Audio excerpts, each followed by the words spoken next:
Salut tout le monde, j'espère que vous allez tous très bien. Nouvelle vidéo aujourd'hui qui fait suite à la précédente sur la présentation des accessoires Jowa que j'ai reçus de leur part gratuitement. Donc je les remercie fortement une seconde fois. Et donc je fais cette deuxième vidéo pour vous présenter le dernier accessoire que j'ai eu. Donc je vous la présente, c'est la manette sans fil. Donc du coup cette manette, j'en fais une vidéo complète. Je ne l'ai pas intégrée dans la vidéo précédente puisque je trouve qu'il y a pas mal de choses à dire sur cette manette. Puisqu'elle peut plaire à pas mal de monde puisqu'elle est sans fil déjà dans un premier temps. Donc on va voir, on va la déballer, je vais vous présenter tout ça.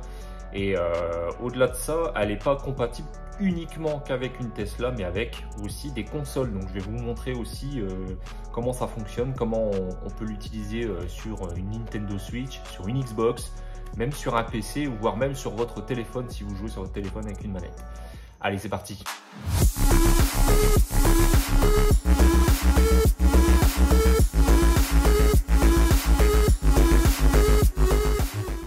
Alors voilà le packaging, donc le packaging classique, une petite boîte en carton, tout ce qui est de plus basique. Alors chez Jowa ils font des packaging plutôt simples, mais voilà, efficaces, épurés. C'est leur marque de fabrique, c'est leur signature, moi je trouve ça pas mal. Donc on va ouvrir ça tout de suite. Donc ça se présente comme ça, avec un rapide résumé des fonctions des boutons. Donc ça, comme ça on peut voir un petit peu le descriptif de la manette rapidement. Un petit fascicule, je vais poser la boîte, qui vous explique, ici on retrouve le même schéma que sur l'intérieur de la boîte. Donc ce fascicule qui vous explique un petit peu toutes les fonctions, donc je vais vous montrer un petit peu. Donc déjà ici on peut voir que il y a trois fonctionnalités principales, donc l'USB dongle qui est fourni avec, donc ça va vous servir surtout pour la Tesla, éventuellement votre PC si vous voulez jouer en sans fil avec le dongle USB. Il y a le fait Bluetooth, donc vous n'êtes pas obligé forcément d'utiliser le dongle sur un ordinateur par exemple. Et on verra qu'aussi la fonction Bluetooth, elle permettra aussi la synchronisation normalement avec une Xbox. Elle marche également avec la Nintendo Switch, donc il y a une fonction Switch est dédiée justement pour la console, donc ça c'est vraiment pas mal. Et puis évidemment la fonction on-off du bouton pour éteindre et allumer cette manette. Donc malheureusement, après il faut pas non plus être sorcier pour comprendre ce manuel, mais il est uniquement en anglais ou en chinois, donc chinois, japonais, je sais pas trop. Donc bon voilà, faut pas être allergique avec la langue de Shakespeare, mais bon en soi il y a des petits schémas qui expliquent très bien. Vous verrez, c'est pas bien compliqué. Donc on va mettre ça de côté. Alors donc la manette, voilà, elle se présente comme ceci là. Je vais essayer d'avoir un bon éclairage. Je vais mettre les petites lampes ici, ça peut aider. Voilà, donc moi c'est la modèle carbone, effet carbone ici. Vous pouvez aussi avoir un modèle avec un effet bois qu'on peut retrouver, un effet qui est bois qui ressemble à celui des consoles centrales de la modèle 3, donc comme le bois ici. Donc si vous avez cette finition là, donc si vous voulez un rappel de couleur, vous prenez la version bois, c'est quasiment identique. Donc elle est envoyée comme ceci, donc avec des petits patins de protection pour protéger les joysticks. Donc on peut voir quand même qu'elle est plutôt... Alors au premier abord elle paraît assez qualitatif, mais on verra après à l'usage si elle est ergonomique, si elle est plutôt pratique pour jouer, si la position des mains est bonne ou non, ça on verra après. Donc voilà derrière un petit peu comment ça se présente. Ici donc le petit bouton de synchronisation, donc c'est un port USB type C, donc pour la recharger c'est plutôt bien. Ça reste universel, donc maintenant c'est quasiment que ça qu'on retrouve dans la plupart des équipements. Et ici on a des LED de certainement, donc on en retrouve 4, donc à mon avis ça c'est les LED pour la Nintendo Switch, ça doit servir à ça puisque on retrouve exactement le même type de LED sur les manettes de Nintendo Switch pour quand on est manette 1, 2, 3 ou 4. Voilà, je vais enlever ça. Voilà un peu les joysticks. Alors la résistance au joystick est plutôt bonne, il y a un bon feeling. Il y a une sorte de petit, des sortes de petits crans sur les joysticks, donc du coup ça glisse pas. Là, vous voyez à peu près. Ouais, puis la finition, bon, imitation carbone évidemment ça n'en est pas, mais qui donne son petit effet. Voilà, donc je la trouve plutôt sympa cette manette. On va voir un petit peu après en détail. Donc je la mets sur le côté. Alors qu'est-ce qu'on a encore dans la boîte?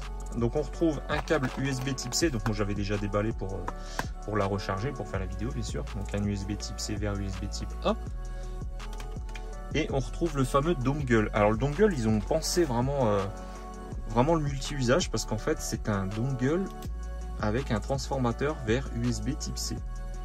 Ce qui fait que si vous n'avez pas, du USB type C mais encore des USB A, vous mettez directement le dongle comme ça. Et sinon, comme nous ici avec la modèle 3 qu'on a ici présente, c'est des USB type C. Donc du coup on pourra le mettre directement sur le port USB type C, ou même sur le hub, vu que j'ai un hub Joa que je vous ai présenté dans la vidéo précédente. D'ailleurs, si vous ne l'avez pas vu, n'hésitez pas à aller cliquer sur le petit i en haut à droite de la vidéo pour aller voir cette vidéo. Je rappelle également qu'il y a un code de promotion de 5% sur tous les accessoires du site Joa. Donc n'hésitez pas à utiliser le lien qui est dans la description et d'utiliser le code MAJIN qui vous donne 5% de réduction sur tous leurs accessoires. Bon du coup on va essayer ça. Allez, c'est parti. Alors le branchement, moi je vais vous montrer ça. Donc du coup ici, c'est vrai que j'ai un port USB avec ma musique. Alors c'est vrai que j'aurais pu mettre directement ici. Mais on va essayer justement, c'est l'occasion d'essayer les USB type C s'ils sont de données également. Donc on va la brancher. Voilà, donc ça a l'air d'être branché. Bon, je pense qu'il n'y a pas de sens. Il y a un petit bouton de synchronisation ici. Donc du coup, on va le mettre en évidence pour que ça soit facile à synchroniser. Donc là, c'est branché. Par contre, le feeling du branchement est particulier. Alors je sais pas si c'est le hub qui fait ça ou si c'est la prise. On verra bien. Donc on va brancher. Hop, voilà. On va brancher la manette. Enfin, on va allumer la manette. Donc ici, il y a des boutons de switch, donc pour passer donc de éteint à switch, Xbox, Bluetooth, et ici le logo du dongle. Donc nous, on va le pousser à fond. Hop, voilà. Donc à première vue, il n'y a pas de voyant. Donc je suppose qu'il faut peut-être... Ah voilà. Donc il y a peut-être une synchronisation à faire.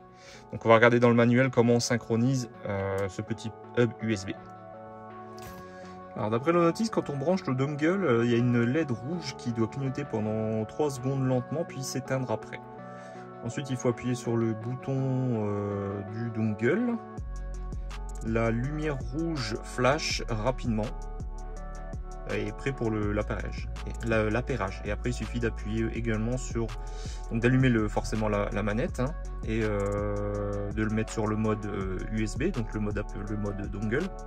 Et il faut rester appuyé sur le bouton synchronisation qui est derrière pendant 3 secondes. Et il y a une LED qui va clignoter rapidement pour le démarrage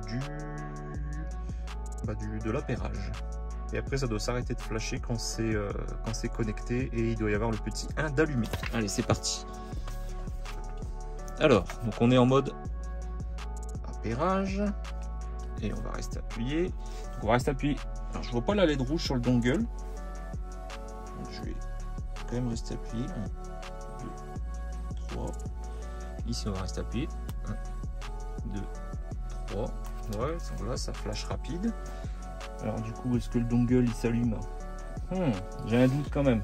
C'est vrai que j'ai pas testé les USB type C de la manette, donc je peux même pas vous dire si... Enfin, les USB type C du dongle. Donc ça tombe, il fonctionne pas, mais bon, il n'y a pas de raison, normalement ça fonctionne. Bon, on voit pas de LED quand on appuie. Donc, ce qu'on va faire, c'est qu'on va retirer la clé USB. Alors on va peut-être pas bien voir, donc, du coup on va plutôt le faire en bas.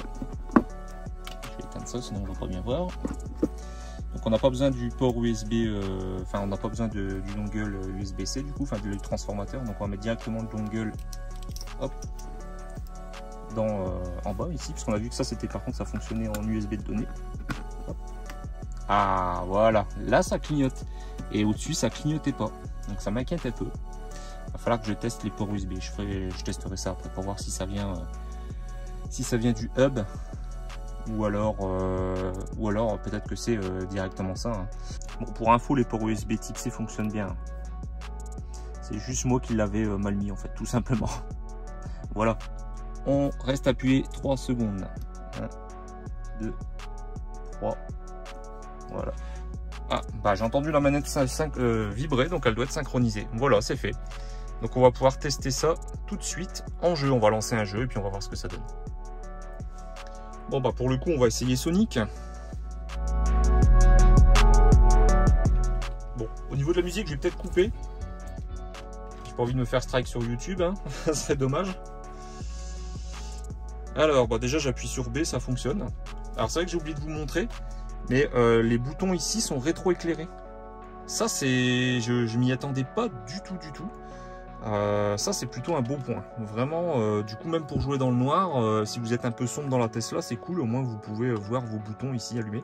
Alors il y a un effet de profondeur dans les boutons. Je sais pas si vous allez vous en rendre compte, mais en fait on a l'impression que les logos ils sont enfoncés là-bas hyper loin, comme dans un tunnel. C'est plutôt pas mal. L'effet est vraiment sympa, je trouve. C'est pas une simple impression d'une lettre sur un bouton en plastique. Non, le bouton en fait est transparent comme du verre en quelque sorte, hein. Bon, c'est du plastique. Et en fait, la lettre, elle va dans le fond. Donc, non, franchement, l'effet est plutôt sympa. Allez, c'est parti, on va tester ça. Alors, il fallait appuyer sur le petit plus ici pour lancer la partie. Voilà. Donc là, je me déplace. Vous voyez, je vous montre. Pas de problème. On saute. Ça fonctionne nickel. Donc A et B c'est la même chose hein, pour ce jeu. Bon, enfin bref, ça fonctionne, il n'y a pas de souci.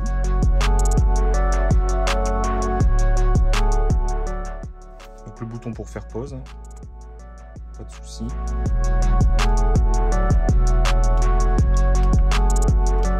Bon, les autres boutons ne servent à rien. Donc à mon avis, pour sortir du menu, il faudra certainement appuyer sur l'écran et puis quitter. Alors les boutons joystick sont aussi cliquables, donc forcément pour les autres jeux comme sur la Nintendo Switch, hein, je pensais il y a forcément des fonctionnalités qui seront nécessaires dans des jeux, à certains jeux sur ces joysticks, donc du coup ils sont cliquables.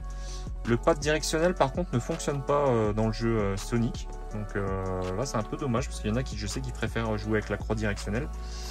Donc ouais, donc la croix directionnelle n'est pas fonctionnable, n'est pas opérationnelle dans le jeu Sonic. On va tester un autre jeu pour voir un petit peu ce que ça donne aussi. Bon, on va essayer de jouer à Beach Buggy Racing 2. Hein. Alors normalement ça se joue avec le volant et pédale frein de la voiture directement, hein, même quand vous êtes à l'arrêt. Donc ça c'est plutôt cool pour ceux qui ne savaient pas. Mais du coup la manette je pense que c'est un peu plus précis, donc on va voir si ça fonctionne avec la manette ce jeu. Alors oui. Donc ça fonctionne, on peut même modifier les paramètres. Je vais baisser la musique, on s'en fout un peu. Voilà, et c'est parti.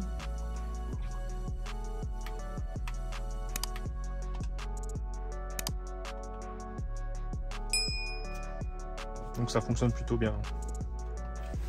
Je vais essayer de vous mettre la main là pour que vous voyez un petit peu la manette et l'écran en même temps. C'est pas évident. Ah, donc accélérer c'est les gâchettes là. A et B ça sert certainement pour des objets.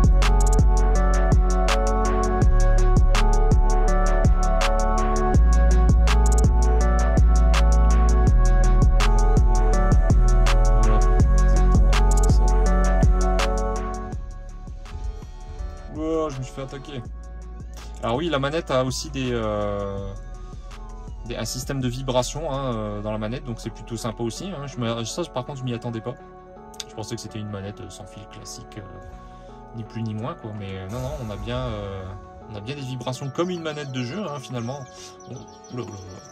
On voit qu'elle a été vraiment pensée pour pas que pour la Tesla, et ça c'est vraiment une bonne idée de leur part parce que c'est une manette du coup qui peut se balader facilement parce qu'elle est transportable, elle est légère, elle est pas trop lourde. Alors au début ça paraît un peu bizarre parce que du coup on se dit mince, c'est pas forcément gage de qualité quand une manette est très légère, hein. Généralement on se dit oulala, les matériaux utilisés doivent pas être de très bonne qualité, mais en fait finalement je trouve que c'est plutôt correct.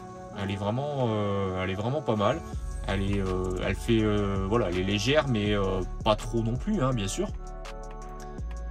Et du coup, la résistance au bouton est plutôt bonne. Les gâchettes vont bien. Voilà, on va finir premier. Hein.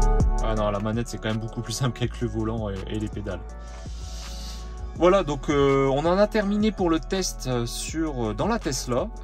Si ça vous intéresse, écoutez, je vous conseille de rester jusqu'au bout de la vidéo, puisqu'on va tester maintenant rapidement, hein, bien sûr, on va pas passer 3 heures, mais on va regarder un petit peu comment ça fonctionne, la synchronisation avec une Nintendo Switch et la Xbox. Alors on se retrouve devant la Nintendo Switch avec la manette. Donc pour l'allumer et la synchroniser avec votre Nintendo Switch, il y a une manière pour le sans fil et il y a aussi une fonction avec le fil, parce que vous pouvez aussi jouer en mode filaire. Donc pour ça c'est très simple.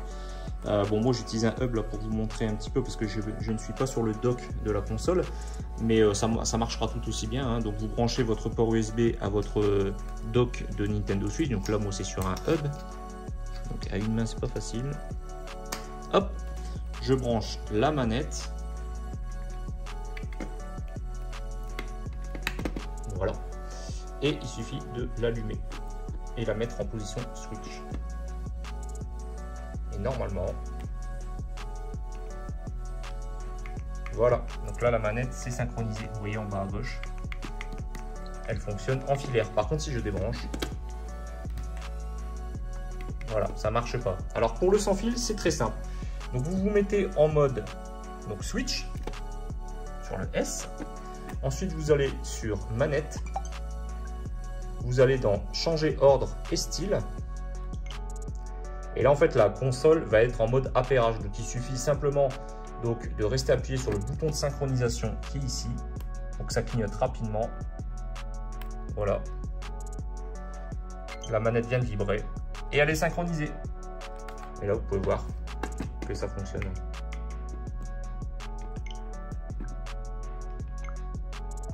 Et voilà. Tout fonctionne nickel. Après, vous n'avez plus qu'à utiliser votre console et votre manette qui fonctionnera tout le temps. Donc là, si j'éteins la manette, pardon, donc la connexion va se perdre normalement. Voilà. Et si je la rallume, donc l'allumage n'est pas instantané. Il faut valider en fait la synchronisation, enfin pas la synchronisation mais la reconnexion à la console. Donc pour ça vous appuyez un petit peu sur le bouton Home, donc la petite maison, et voilà, la manette vibre et c'est de nouveau connecté. Voilà pour la Nintendo Switch. Bon alors petit bilan, parce que j'ai voulu tester sur la Xbox et malheureusement ça ne fonctionne pas. Impossible de l'appairer avec la Xbox One. Je ne sais pas si c'est ma console, si c'est la manette. Pourtant c'est bien vendu et expliqué dans le manuel d'utilisation et de synchronisation que ça se synchronise avec la Xbox sur le mode X qui est ici, hein, le mode Bluetooth. Et ensuite j'ai essayé aussi de le faire sur un smartphone. Alors ça fonctionne, la manette se connecte bien au smartphone. Je l'ai fait sur un Android, j'ai pas testé avec l'iPhone parce que de toute façon j'ai pas de jeu sur mon iPhone, donc je pense pas que c'est ça d'une grande utilité, une manette sur un téléphone. Bon, j'y vois pas trop l'intérêt. Bref, j'ai quand même essayé avec mon smartphone Android de travail là. J'ai installé un jeu de voiture pour voir. Donc la manette est bien détectée, mais malheureusement l'assignation des touches n'est pas bonne en fait. Donc les touches sont quasiment inutilisables, ou alors ça donne pas les bonnes fonctions. Les joysticks ne fonctionnaient pas, la croix directionnelle ne fonctionnait pas. Donc un peu déçu de ce côté-là. Je pense que c'est le gros point négatif, c'est que si vous achetez cette manette en pensant qu'elle va fonctionner à la fois sur toutes vos consoles, votre PC, etc. En tout cas, c'est pas le cas pour un smartphone et c'est pas le cas pour la Xbox, en tout cas pour mon test. Donc ça serait intéressant de savoir sur d'autres consoles Xbox pour voir les anciennes Xbox 360 ou voir un petit peu si ça marche ou pas. Mais bon, je suis quand même assez sceptique sur ce mode. Bref, donc je comprends pas trop pourquoi ils ont mis ça dans leur notice en disant que ça fonctionnait. Mais bon, en tout cas, avec le dongle dans la Tesla, ça marche nickel. L'association des touches est bonne. La Nintendo Switch, c'est nickel aussi, puisqu'en plus, on voit bien que les touches ont été pensées pour la Nintendo Switch. Donc ça, c'est la capture d'écran comme sur la manette Nintendo. Ici, on a la petite maison pour revenir au menu principal comme sur les manettes Nintendo. Donc elle est vraiment pensée pour moi, pour la Switch et pour la Tesla. Vraiment, si vous avez une Nintendo Switch et une Tesla, cette manette là elle fera du 2 en 1 et ça sera parfait. Les petits points, voilà, donc les points négatifs c'est ça, donc pour moi c'est le Bluetooth qui n'est pas finalement pas fonctionnel sur la Xbox et sur les smartphones, ou du moins ça fonctionne, mais c'est, enfin sur le smartphone ça fonctionne, mais au niveau des attributions de touches c'est pas terrible, et au niveau des jeux ou même du téléphone on peut pas réellement changer l'assignation des touches, donc bon, un peu dommage. J'ai pas eu l'occasion de tester sur PC. Mais bon, c'est du Bluetooth, donc techniquement ça doit marcher. Et en plus, vous avez même le dongle au pire si ça fonctionne pas, si vous n'avez pas de Bluetooth sur votre sur votre ordinateur, vous avez toujours le dongle en USB-C ou en USB-A. Donc ça doit fonctionner. Et après, il existe des logiciels pour changer, mapper l'assignation des touches des manettes. Donc normalement, ça, il n'y a pas de problème. Voilà, bon, en tout cas, petit rappel, comme je l'ai dit en début de vidéo, n'hésitez pas à aller voir dans la description le lien pour aller acheter ces accessoires si ça vous intéresse. Vous verrez aussi qu'il y en a plein d'autres que j'ai pas pu, que je n'ai pas présenté, hein, mais il y en a plein qui sont aussi intéressants. N'hésitez pas à utiliser aussi mon code MADJIN qui vous donnera 5% de réduction sur tous les accessoires de la marque. Voilà, en tout cas, j'espère que cette vidéo vous aura plu. Si c'est le cas, n'hésitez pas à mettre un petit pouce en l'air, à vous abonner, activer la cloche si vous voulez être notifié des prochaines vidéos. Surtout, n'hésitez pas à partager sur les réseaux sociaux, etc. Et à me suivre aussi sur Instagram. Donc voilà, on arrive à la fin de cette vidéo. J'espère qu'elle vous aura plu. Si c'est le cas, le petit pouce en l'air comme d'habitude, l'abonnement et aussi la cloche si vous voulez être notifié des prochaines vidéos qui sortiront très bientôt. N'hésitez pas aussi à me suivre sur Instagram, donc je poste régulièrement des vidéos, comme je dis, des petites stories, des petites vidéos voilà, du quotidien chez moi, etc. Avec la Tesla, entre autres. Mais aussi des teasings sur les prochaines vidéos qui sortent. Donc si ça vous intéresse, vous avez toujours en description le lien vers mon compte Instagram. Voilà, je vous dis à très bientôt tout le monde. Ciao!